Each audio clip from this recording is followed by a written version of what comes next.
ബാവട്ടെ എന്താ അവസ്ഥ? നല്ല മഴ പെയ്തു അല്ലേ? ഇനിയിപ്പോൾ ആകെ 2 ബാക്കിയുള്ളത്. ഓക്കെ, 2 മൂരി കുട്ടികളാ? ആ, എത്ര അതിന് ചോദിക്കണ്? എത്ര ഇത്?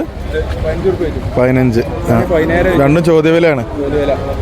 15, ഇത് 17. ഇത് അത്യാവശ്യം തൂക്കണ്ടല്ലോ. ആ,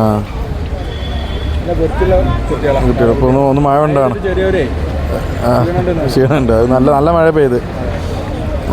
അപ്പോൾ ഇത് മക്കളെ, ഇത് 17 ചോദ്യം. കണ്ടോ, അത്യാവശ്യം ലെങ്ത് ഉണ്ട്, നല്ല തൂക്കമുണ്ട്. അതിൻ്റെ ബാക്കിയുള്ളത് അപ്പുറത്തുള്ളത് 15 ചോദ്യം. എന്തായാലും നമുക്കൊരു 15, 13 അല്ലെങ്കിൽ 13 14 പോരും ഇതൊക്കെ കേട്ടോ. ബാവട്ടിൻ്റെ അടുത്ത് പൊതുവെ മൂപ്പര് കമ്മിയാക്കി കൊടുക്കലുണ്ട്. അപ്പോൾ ഞാൻ നമ്പർ വീഡിയോയിൽ കൊടുക്കാം, നിങ്ങൾ വിളിച്ചോളി. ഇപ്പോൾ ഇത് ചിലപ്പോൾ കച്ചവടമാവും, പക്ഷേ അടുത്ത ആഴ്ചയിലേക്കുള്ള ചന്തയിലുള്ളേക്കുള്ള കിട്ടും.